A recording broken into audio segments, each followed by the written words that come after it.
Bismillah ar-Rahman ar-Rahim. Dear students, today our lecture is 24, chapter 7 of MGM 311, Industrial Accidents.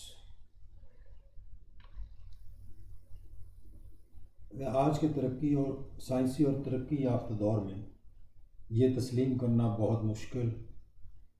اور بعید از قیاس ہے کہ حادثات اتفاقیہ طور پر واقع ہو جاتے ہیں۔ یقیناً ہر واقعہ اور ہر حادثہ کے پیچھے کوئی نہ کوئی وجہ ضرور ہوتی ہے، اور یہ اور بات ہے کہ ہم ان پس پردہ وجوہات کا کھوج لگانے میں سر دست کامیاب نہیں ہو پاتے، لیکن یقیناً ہر حادثہ کسی نہ کسی وجہ یا وجوہات کی بنا پر رونما ہوتا ہے۔ اس لیے کہ سائنس نے یہ ثابت کر دکھایا ہے کہ دیر از نو افیکٹ وداؤٹ کاز،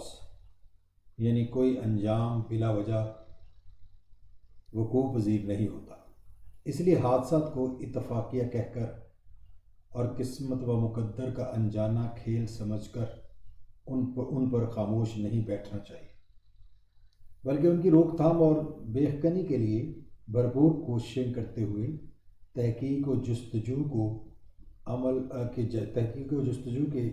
عمل کو بروئے کار لا کر مختلف حادثات بالخصوص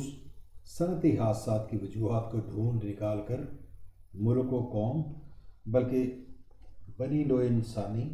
اور پوری انسانیت کی خدمت کرنا چاہیے، کیونکہ حادثات اقتصادی، سماجی اور انسانی مسائل کا سبب بنتے ہیں، اور یہ انسانی کارکردگی و مہارت اور پیداواری صلاحیت کو بری طرح متاثر کرتے ہیں۔ ایسے میں نتیجتاً کسی معاشرے کا معیار زندگی بلند نہیں کیا جا سکتا، اور نہ ہی مقررہ مدت میں قومی مقاصد کا حصول ممکن ہوتا ہے۔ یہی وجہ ہے کہ ایک دفعہ صنعتی تحفظ کی قومی conference, national conference on industrial safety کے موقع پر امریکہ کے ایک صدر نے خطاب کرتے ہوئے کہا تھا کہ the plain fact is that our nation cannot afford the needless loss of skilled workers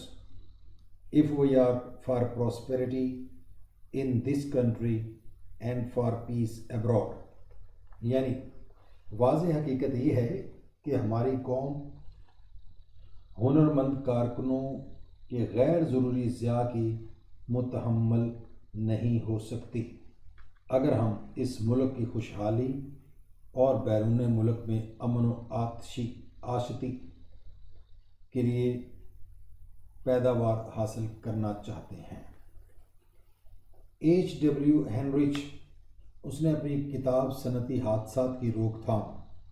یعنی انڈسٹریل ایکسیڈنٹس پریونشن میں تجربات اور تحقیقات سے ثابت کر کے تحریر کیا ہے کہ تقریباً 90% ایکسیڈنٹس زیادہ تر غیر محفوظ سرگرمیوں، ناقص معائنوں، خراب نظم و نسق، کارکنوں کی نااہلیت، کام کے لیے جسمانی و ذہنی ناموزونیت اور کارکنوں کی عدم توجہ کے باعث واقع ہوتے ہیں، اور محض 10% حادثات کسی میکینیکل اور طبعی نقائص جیسے کہ ادارہ کی خراب و خستہ عمارت، خراب اور ناقص آلات، خراب اور ناقص اوزار، ناقص روشنی اور ہوا کے انتظامات اور خراب مشینری وغیرہ کے باعث رونما ہوتے ہیں۔ یعنی 90% حادثات غیر محفوظ سرگرمیوں کی وجہ سے اور 10% حادثات مکینیکل فیکٹرز کی وجہ سے رونما ہوتے ہیں۔ تو ڈیئر اسٹوڈنٹس، آج آپ کے سامنے حادثات کا انٹروڈکشن کے صنعتوں میں حادثات کے انٹروڈکشن کو سامنے رکھا ہے۔ انشاءاللہ نیکسٹ سیشن میں ہم ریزنز آف ایکسیڈنٹس ڈسکس کریں گے۔